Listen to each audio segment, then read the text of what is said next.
I don't create content that is appealing. Okay.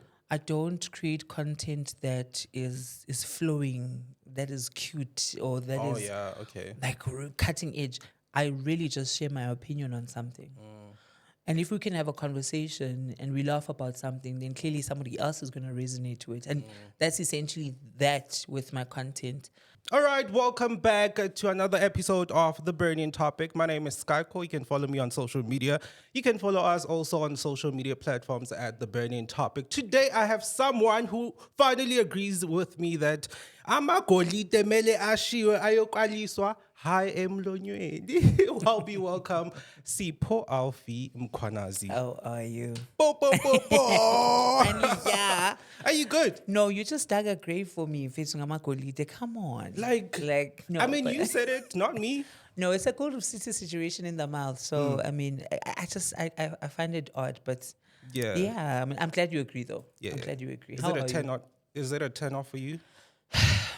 You know, there are things you'll overlook when you like someone, you know. But Amakoli, Hey, there's no tricky. overlooking It's that. tricky. It's tricky. It's tricky. I mean, remember, some people have grills and stuff. So, hey, you'll never know. It's an in thing now. For the people at home who are like me, who only knows Alfie, can you please tell us who Sipho Mkhwanazi is? Oh, Sipho Mkhwanazi. I'm Sipho Alphi Mkhwanazi. Yellow and bearded. Sengikhulise Afro manje ngiyinkabi. Nkaba izona. Zuli and yellow.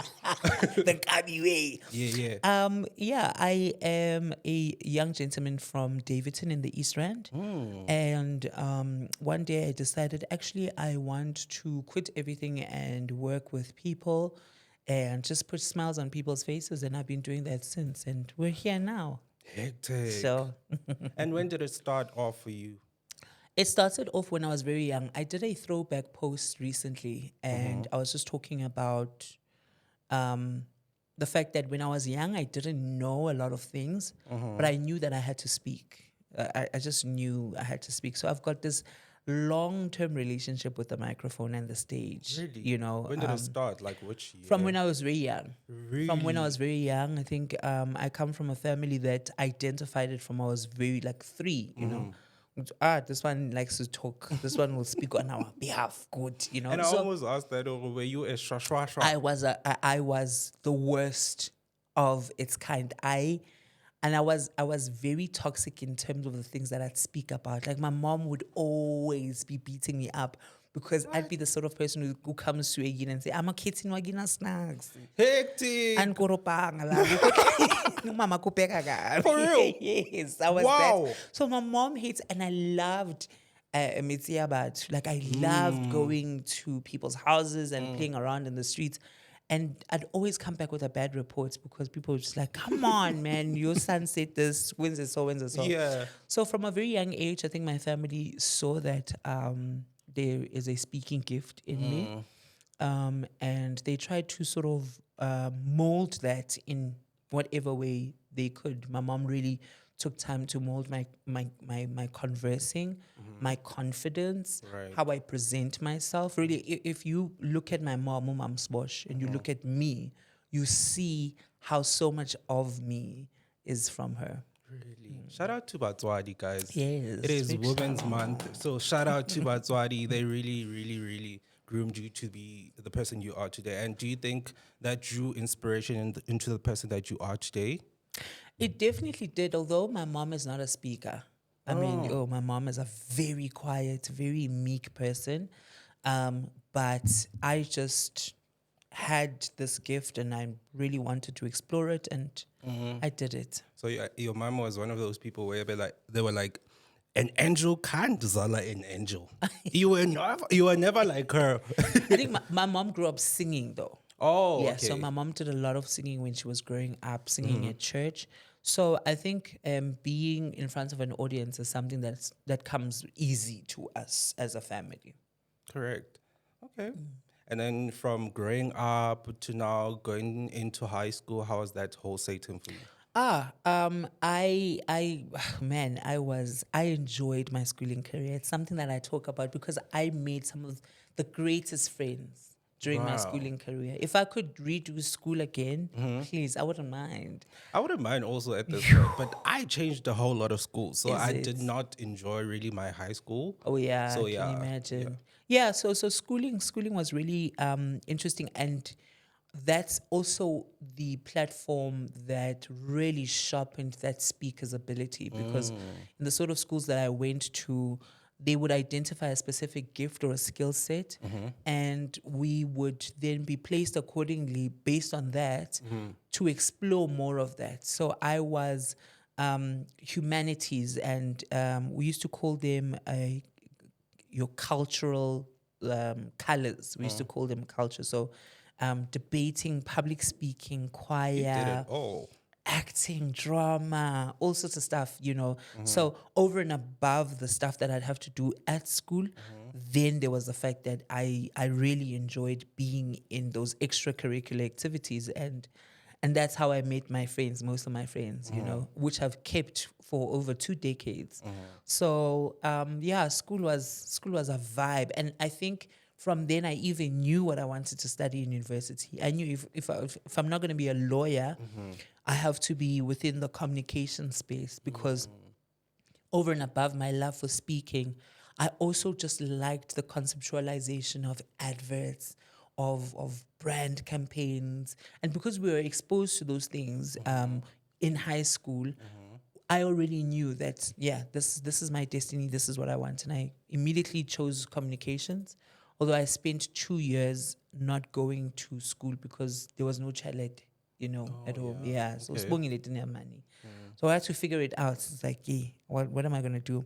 But when I finally got money to register for school, I just knew I wanted to do communications, and I did communications Shout out to you. You did it where? At Vega. at the University of Johannesburg. And then I did a postgrad at Vega, brand innovation at Vega. So you paid for yourself because Vega I've is... never paid for education in Really? my life. So who was In my paying for Vega? entire life. The company I was working at the time, yeah. the Film and Publication Board, was like, because you are doing things here in the organization, we'll pay for that. So, and that's such an interesting realization. I've never had to pay for education, Really? even UJ. Was it because of your marks also? Did they... 1 and 2. So my marks were good because I just knew how to position myself, but I've always known how to convince people to give me stuff I need. But I've just been a product of grace, because me going to UJ was a miracle. I was at a conference. I was MC. Right. Small little conference, Nyana. There I am emceeing. I actually have a picture of it. And I bumped into a lady called Lebu Mabidikane. She was a lawyer at the time. She was there with Lyra and a lady, Lyra, the musician. Yeah. And she was there with a lady called Rami Dladla. Ne? Okay. And the fourth lady was Bokang Mojane, who was Miss South Africa at the time. And I also bumped into her just recently. And I said, you ladies are probably one of the reasons why I have become who I am, because Ulebu Mabidikane decided to put a Facebook status at the time and said, I've bumped into this brilliant young little gentleman who speaks so well, but he needs money to go to school. Here is his student number. Just deposit money into that account. Don't give it to me. Deposit money to UJ using this student number as your reference.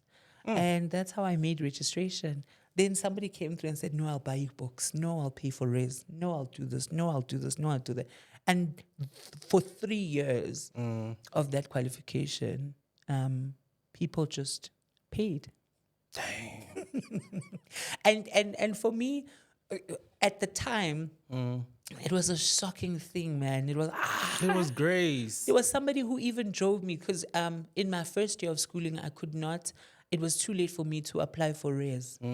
So I had to drive from Joburg. I had to catch a cab from the East Rand at Davidton to Esquereni, which was the local, from Esquereni to North, at Josie, and to Wanderers. From Wanderers, then I would catch a cab to Auckland Park. Hectic. But on one random morning, I'm standing, 5:30. There was some red Taz that would always drive past me, a red Taz. That guy opened the window one day and was like, where are you going? Asked me, no, I'm at school at UJ, in Auckland Park. And he was like, I work on Empire Road. If anyone knows UJ and they know Empire, like, so Empire Road is the one big road that cuts through Auckland Park. Yeah. And he was like, do you want us to like go together? What time does your first class start? And I was like, my first class starts at like 7:45, and I'm done by 4 p.m. He was like, yeah, I knock off at 4 p.m. at work.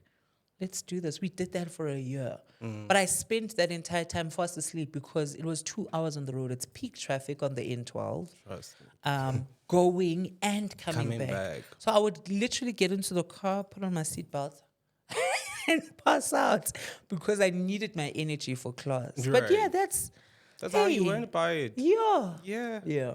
And the wings in front of us signify every burning topic that I'm going to be asking you. It's not Yeah. that crazy. Okay. It's not what you think. So I think we should take a wing. All right. That's yours and that's mine. Okay. So the first question I'm going to be asking you Yes. is that do you believe in the saying that it's not a saying, but it's something that I've heard of that it takes 10 years for your success to pan out? Do you believe in that? Because, yeah, you've been doing this for over 10 years, right? 14 years now, I think. Do you believe in the power of manifestation and the 10 years being the training of it all? Not necessarily. I do believe that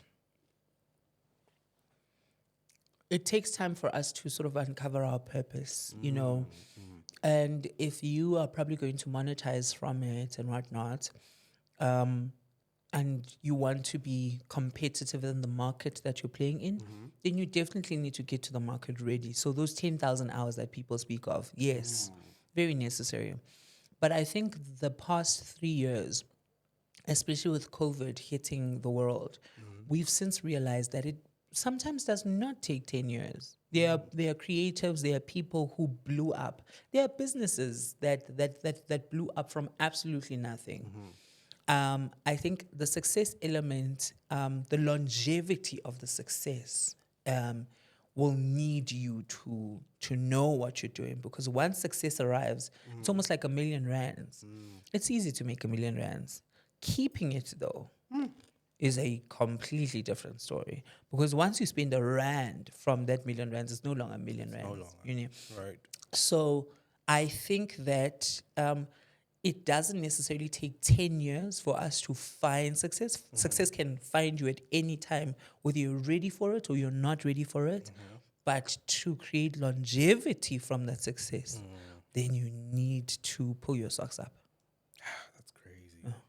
Hey, finish. Hey. Sorry. Don't worry. No, it's just, you know, when I eat hot wings, I go to town, hey? So now I'm just trying to be more eloquent, sense of occasion. Of course. How? This is in people's eyes, pen. So I'm done with this one. Thank you. All right. Damn. So that's grace, man. Everything that happened to your life, I just feel like God was with you in every step of the way. Like He was there, doing everything. All of it. And how would you now tell someone at home who wants to do what you're doing, who is thinking, oh my God, I'm going through a lot and I can't, help it? How would you tell them to not worry about anything? That time is coming. Yeah, that's such a tricky thing to ask, because when I did not know whether I was coming or going, and quite often I don't know whether I'm coming or going, That's true. I was also just as clueless. Would say, okay, what must happen? What must I do? What not? You get frustrated when you're in your mess, or when you're in your preparation. Right. But when you stay true to who you are and whatever it is that you have to do, you would be so surprised by the opportunities that you get and the favor that you just get from people. When you just stay true to who you are and what you're supposed to do, things just work out. And I think quite often we get frustrated because you start looking around who's doing this? Guy's doing that. Alfie's doing that. Mang is doing this. I need to do this. I need to do this. I need to, you know. And that's where the frustration happens. But when you're too busy doing what you're supposed to do, you're not looking at what everyone else is doing. You're busy, you know. So be busy with what you're supposed to do. And you know what it is that you're supposed to be, but just be busy. And pray. Yeah. And once you are prepared enough, the opportunity just, it comes. Oh, it comes. Trust me. It comes. So just hope that by the time that opportunity comes, it finds you ready. Right. Sure. Which is really good. And You it's followed hard. the right person. I always say this, but then you are the right person to be followed. Like, trust me, you are the right person to be followed. So, a few years ago, you left your 9 to 5. What went through your mind after saying, I am gone? I'm doing this. I'm going to try this whole, entertainment industry business. What was your thought? I drove home the next day after I had quit because it hadn't registered that I had officially resigned. So I drove to work. I drove to work the next day. I was like, okay, no, I don't work here anymore. No. Oh, really? Yeah. It hasn't registered, but I just knew that I had to leave. You know, there was nothing really crazy going through my mind. I just knew I had to leave, and I needed a just enough money to pay for where I was living, to pay for my car, and so that I could eat. That's all I needed. And as soon as that check came in for that month, I was like, okay, now we're working for next month, and for the next month, and for the next month. So I didn't have a plan. Excuse me. I didn't have a plan. I didn't have I didn't have a, okay, after this, I'm going to be approaching this brand. No. I just knew I had to leave. And I knew if I don't leave now, I will never, ever leave. So I left. And then after I submitted my resignation, someone was like, hey, bro, we need you for something in Cape Town. Can you just quickly come MC this thing for us? My first client was CDs. Yes. Yeah. They were like, yeah, we just need you to come. You know, I was like, okay, sharp, let's do it. Yeah, I was. Got that check. Then I was like, easy. We're chilled now. Sure. Then the next month's check came through. And yeah. Your life is such a movie. Your life is such a movie.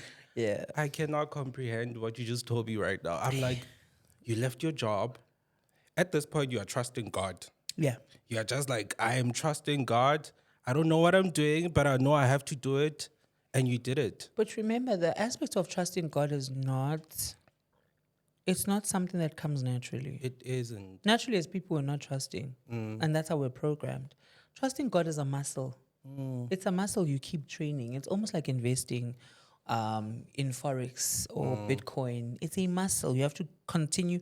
You trust God with the small. Then God does it.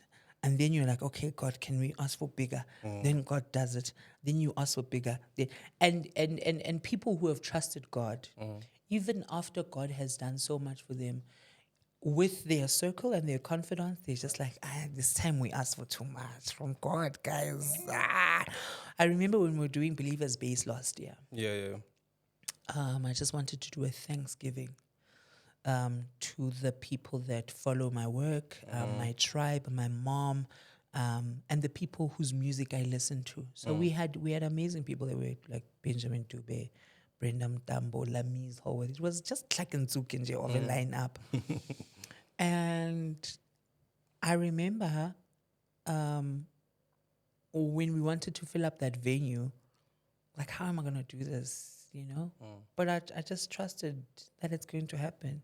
And we were packed to capacity. It even rained that day. I'm not surprised that it rained. But we were packed to capacity. So all I'm trying to say is you start trusting God, because but God trusts you with the little things. And then, same thing. It's a vice versa. If you trust him with the small, he'll... So even now, if I were to just board a flight now, and I'm actually saying this in camera, if I were to board a flight and go to the United States and trust God there, God will show us flames. Because we train that. You train that muscle. Trusting God is training muscle. Unfortunately, And I feel like I'm laboring this point too much because iyavuka le nto yobufundisi. Makavuke. The problem about trusting God is that we do not pay attention to the times. We're not discerning about the moves that we make. You know, you just decide I'm gonna quit matric or I'm just gonna figure it out because there's TikTok or there's YouTube or there's this. It's fine. You know, we don't put in the effort and the work. We don't see outside. Okay, what's going on? What are things accessible to me? What is and what's not? And also, you don't look within. What can I give? You know that I know I can do at any point. See, for me, emceeing, you can wake me up at 2 a.m. And I'm saying this because it's happened where somebody wakes me up at 2 a.m. and says, "Hey, bro, listen, we're at an all-night prayer. Our MC is tired. We need somebody to continue with the service." We go, we move. I'm ready. I'm an MC.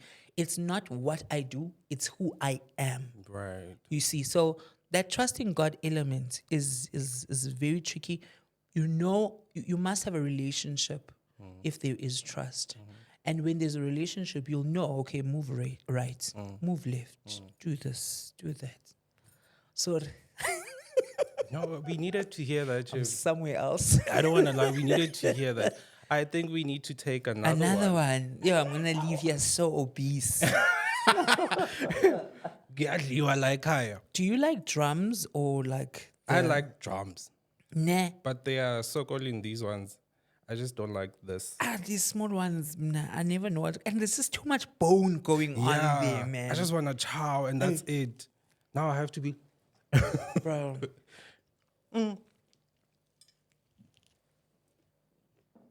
What an amazing journey.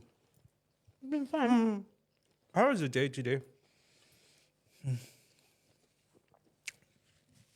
I just know I need a nap. Hey, bro. It's just a lot going on. It's the festive season. Our festive season usually starts in September, but this year by July, end of July, things have started picking up. So August has been crazily busy for us. So this week alone is a 7-day week. We were working every single day in the week. Saba world. Actually, and you say that, nah, until, because I remember saying things like that. Oh, Saba world. Every day. Every day I can do 1, 2, 3. Yo, because what then happens is that you start feeling guilty for resting. I'm not a fan of sleeping though. I am. Oh my word! If you can give me 48 hours uninterrupted, I would rejoice to the heavens. But and we were discussing this with my manager coming here. Right. I don't know how to rest. You see, And it's not that I don't know how to rest. I feel guilty when I rest because I think to myself, how much time do we have at our disposal? Like, are we doing things the right way? Are we speaking to the right people? Are we maximizing on opportunities? If I sleep today, is this opportunity ever going to come? You know, we're planning something with my friends, and it's a short little holiday, you know.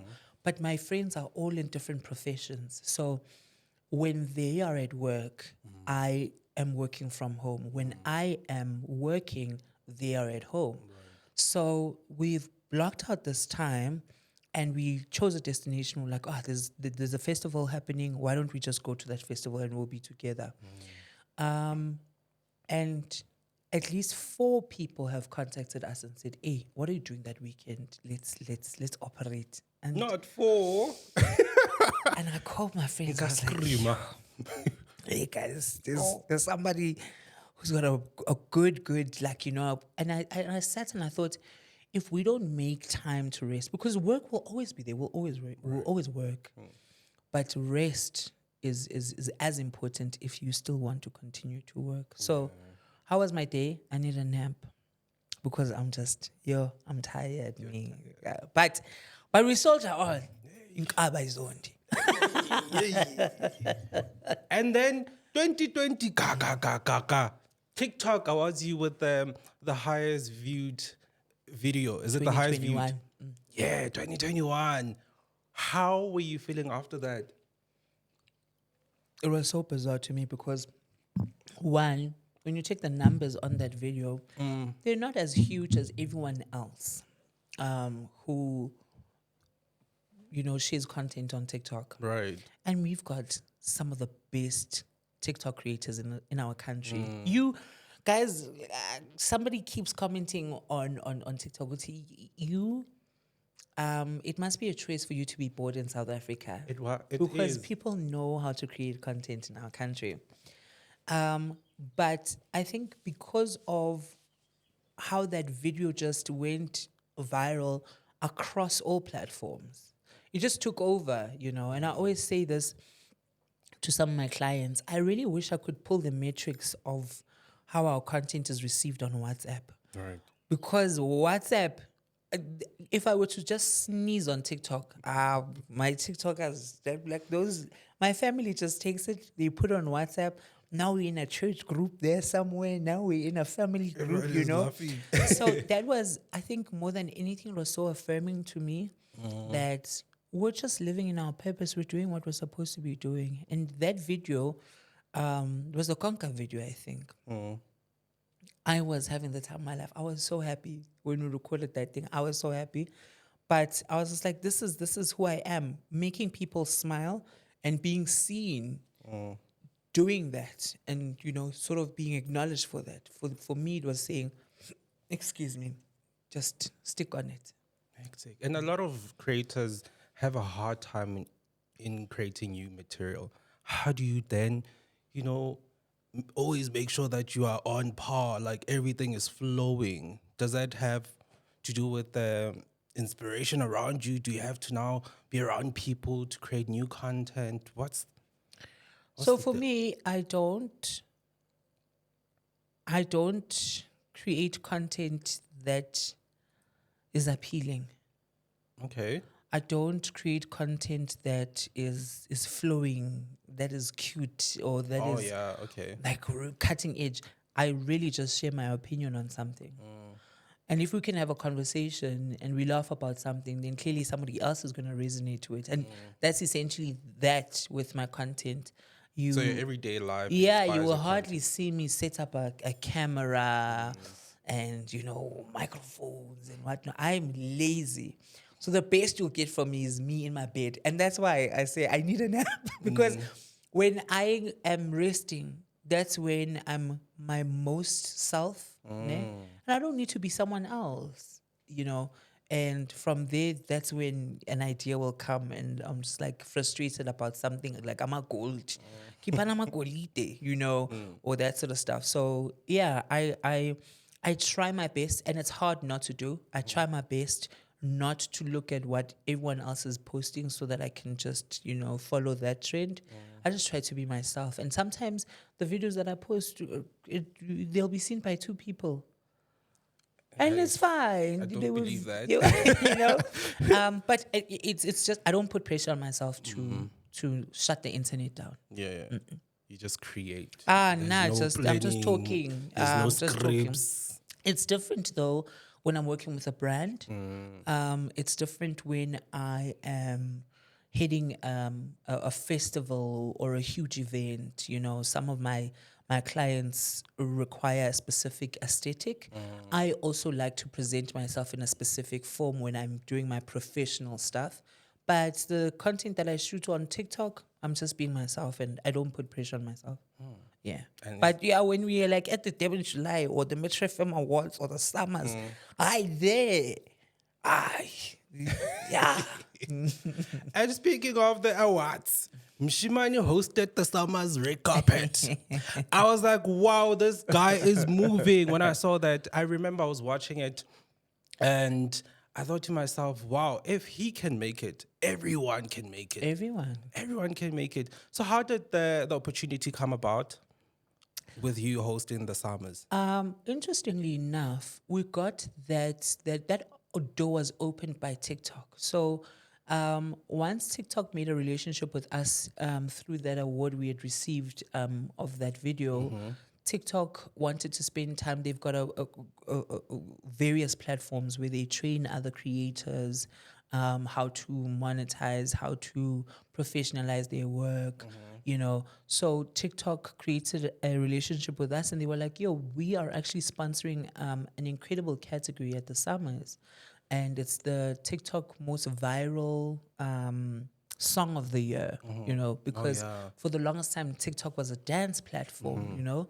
And they were like, but you got the most viral video. So, and you're an MC. Why don't you just go there and make the pause and just, you know, You operate? understand? And that's how we got, and that the fitting, again, grace, Great. favor, because that fit was absolutely incredible. Because literally after that, the Metro FM Awards called us and said, we saw what you did there at that carpet. Come, we also have a carpet here. Yeah. You know, they had their black carpet. And with that one, I was on live television for the first time in my life, and I have a director speaking in my ear. The pressure. Woo! But we rocked. Oh, you rocked. Yeah, Are you fun. looking into hosting an actual award ceremony? I think that's definitely something in the books for us. It would be nice to do. It's a nice have. Which ones would you Why not host? all of them? Yes. I like it for the parents. Why not all of them? I think for me, it's just where we are given creative freedom and a platform for me to be myself and to resonate and speak to my audience in a matter of, you know, the way I do it, you know. So if an opportunity arises and presents itself, which it will, Definitely. we shall take it with both hands. Yes. What's and the our bodies. preparation behind you hosting a live show? Like, how do you, from the day they tell you, this is what you're gonna do, how do you then prepare yourself leading to the live show? There's a lot of preparation that goes into that because one, you have to understand the platform that you will be hosting on. Right? If you're doing something for the Summers or the Metros, you know you're going to be on SABC, and that's the hugest platform in the country right now. All right. So you have to understand that there's a specific decorum, there's a specific way you need to present yourself, number one. Two, you also have to understand what's my audience demographic looking like? Is it an audience that understands my vernac, or do I maintain a full English persona for that? You also understand for the Metro FM Awards, for example, or the Summers, you have to also understand what are the trends that have been happening. What's the it song? And it takes me longer to prepare because I don't know the latest piano song. Now, even now, my clients, sometimes I'll go on stage and I'm like, yes, Hambo, and they're like, bruh, we stopped. Which one is We that one? moved on. Yeah. You know? Yeah. So, it's also understanding what are the trends. Yeah. And also researching, you know, the different things that go into, okay, Sharp, my stage is going to be like this, my co-host is doing this is what's going on. There's a lot of preparation that goes in. And mentally, you have to prepare Mentally, you also yourself. have to prepare yourself because it's live. There's no, stop, cut. Okay, so if you want to say that again, no, you have to be on the mark, constantly on the ball. Even when you make a mistake, it must seem as though it was all planned. Out. Yes. Yeah. Yeah. Oh my God. Let's take another one. Yo, When please. you are roping me, It's just, hey. you are double upping there. You're taking shortcuts. Yeah, so there's a lot of preparation that goes into it. But it's fun preparation, you know. I can imagine, bro. And I've had to work with amazing people like the likes of Uzanele Potelwa. She's I call her amazing. my work wife. Yo. Guys, her level of broadcasting is on a different level, man. She's just, The way she does her links. come on. Oh, She's born for it, you know. And it's nice to have somebody seasoned like her who just holds your hand through it and says, let's go. Let's go. And I saw your guys' interview. I was like, wow, the pressure. Zanele interviewed you, the pressure. Oh. And how? What do you think? What do you think? I don't know how to pose this question. Why do you think it's important to have certain people around you, especially in the industry? Because hey, sometimes yeah, wabona amahakweni when we're at awards, you could say they're really fake. Yeah. I'm like, okay, what a fake hug. No, I don't give fake hugs. And that's another thing people will tell you, Alfie wants a hug. Nah, I'm a hugger bear. Yeah. But any human is not an island. Be it whether you're in the industry or you're out of the industry, you're not an island. You need people around you anyway. So it's always important to know who you are, and know the sort of people that you want to work with. I'm not the sort of person who believes that you will get a gig because you know so and so.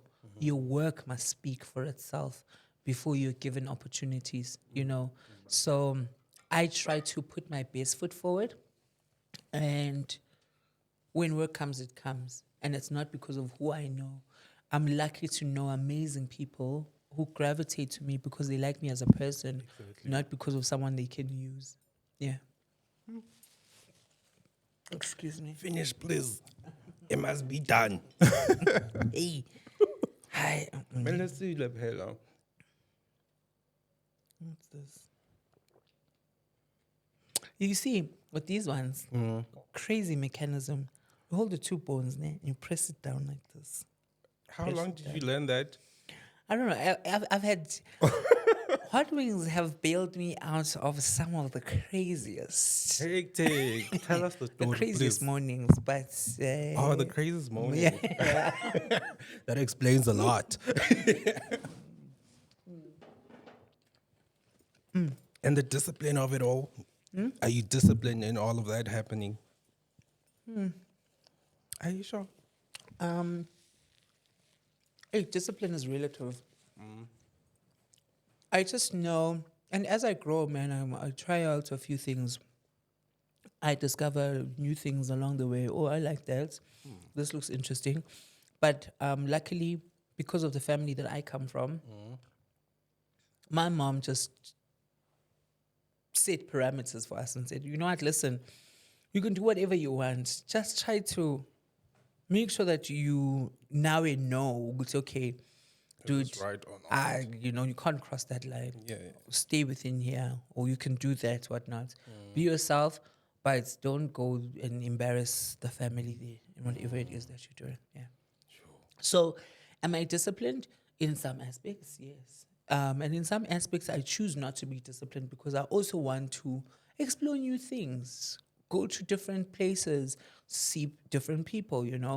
Because also when we rebel, part of us also gets to learn a few things. We were like for example, if I was disciplined to what my mom told me, I would never have quit my job because I know how our parents are.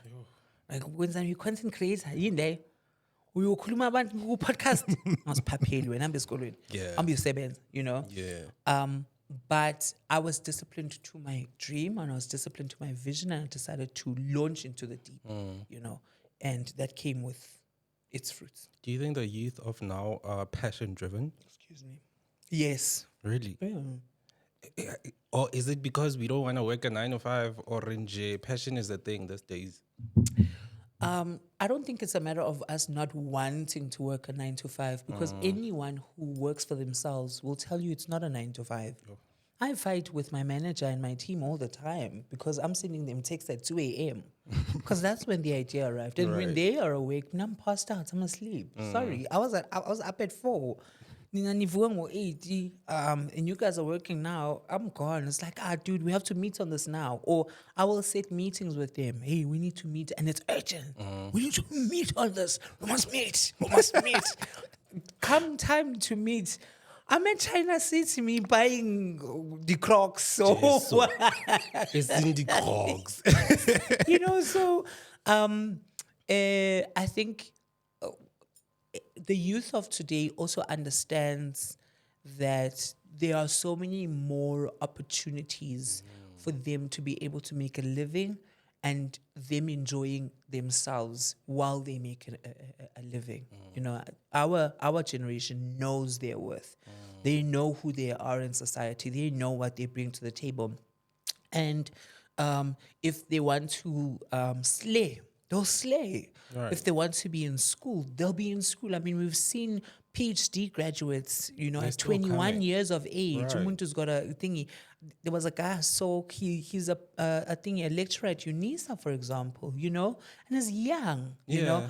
And so people just know who they are, what they bring to the table. And if you do not want that, our youth knows, okay, sharp, maybe I'm not needed here. And if that is in the form of a 9 to 5, it's in a form of a 9 to 5. If that is in a form of whatever, you know. So I do think that we are passion driven, but sometimes our passions are tricky because sometimes your passion can be money, you know. You know, you can be driven by that passion. And I always say to people, if you're driven by money, don't now feel bad.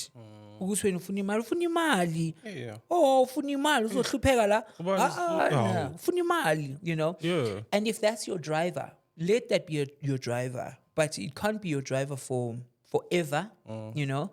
But if that's your driver, then that's what makes you get things done. Right. Like, for example, now I sometimes sit and I'll be an easy person, chilled. But when I look at my bank accounts, like, hey, hey, can we please come? Yes. You know, because I'm realizing we don't have enough. Yeah. You know, so or I want to acquire this, so I need to, you know. So sometimes money can be your driver. If that's your driver, sharp. If your vocation, your calling, your gift is your driver, which is my thing. And that's why even when I'm the most exhausted, Sipho will still smile. Ladies and gentlemen, good morning. How are you? Welcome and thank you for joining us. You know, it just happens because it's who I am. It's not what I do. It's who I am. Who you are. And speaking about money, let's take our last one. Speaking about money, this one is going to be a little bit tricky, and I hope you answer because I want to know. How much was your first big? What was like? Okay, let me ask the actual question. How much was your first, gig?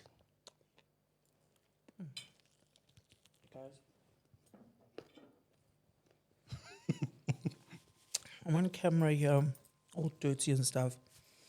My first payment, my first form of payment was a plate of food.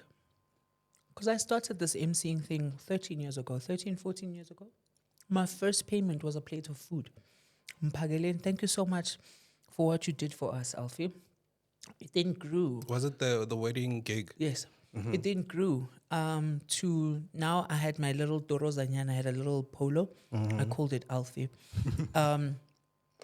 And in order for me to be able to get to where I wanted to go, I needed petrol money. So then then it moved. My form of payment was now a full tank. Then we moved, and then I realized, okay, sharp. Now sometimes I'll have 2 bookings in a day, so I now have to separate them in forms of hours. I can give you this many hours, and I can give you this many hours. So yeah. But when it came to content creation, and this is before TikTok, we used to do content on Twitter, work with brands and partner with them. And you'd be we'd call them. Did you start on Twitter? Yes, we'd be in a promo group and we have to promote a specific brand. We all have to tweet at the same time because that's how you trend. And they'd give us 1,000, for like something. 3 tweets or whatnot. And then it moves. Who's my highest paying client? Maybe let me say that's my highest paying client. MTN keeps MTN and Savannah, they keep the lights on in that house. Yeah. And they keep the network on Aye. also. Some of MTN especially. Yeah, MTN, the relationship that we have with them has been really, really great. And so is the relationship we have with Savannah. We've been able to do some amazing, amazing work, my highest paid is not in the terms of money. It's the form of fulfillment because money comes and go. Yeah, it comes, it goes, you know. What a perfect answer. So yeah. Right. Remember, I'm also a trained PR person, so I know how to. Sayifuna le money, how much was it? No, and it's different because it's how you negotiate yourself in the industry. There are people who do not have 10,000 followers but are making 100,000 rand per appearance. Well. And it's possible. It's how you negotiate yourself and it's how you position yourself. Right. You know, there are people with way more followers than myself, or bigger, better MCs. You know, but if they negotiate 50 rands, yes, there's always. You must know this, ne? In wherever you go, there's always someone bigger. All right. There will always be someone bigger, but because you're occupying your space, there's no one bigger than you in your space. Right. It's your space. There's no one bigger here, you know. But when you're out there in the world, there's always someone bigger, and that is what pushes you to always be the biggest version of yourself. Perfect. How much was it? I'm still there. Oh, how much? How much was yo? I think. How much did they offer you, and how much did you negotiate? Who is this? MTN. No, I'm not going to talk about the MTN check. Yeah, I'll get into trouble. Actually, because my contract says I can't disclose that. Okay. But also, what do you call this? The biggest MCing gig, I think. What? Hey, Sana. Yeah, let's do that because. Nah, I'm not good. They must know if they come to you. You know what? If you come to me, you'll just get quality, and we'll negotiate around what you can afford, and whether or not we are able to make magic with you. Assist 20,000. Amanga. I can't. Amanga. 20. What's the when I 20,000? Tell them. Good. Yes. Yeah, keep on my secret. But anyway, thank you very much for coming through. I really appreciate it. I hope we life here ebe monate, ebe blossoming, ebe good. Thank you what so are your much, plans? What are you up to right now? Sure. It's festive season. Weddings are coming up. So yeah, weddings are really huge. You know. Yeah. So there'll be a lot of that. There are a lot of corporates that are coming through as well. Year-end functions and all of that sort of stuff. Yeah. We are branching into new forms of business. So you'll see that come up soon also. But also we might be on TV. I don't know. Allegedly.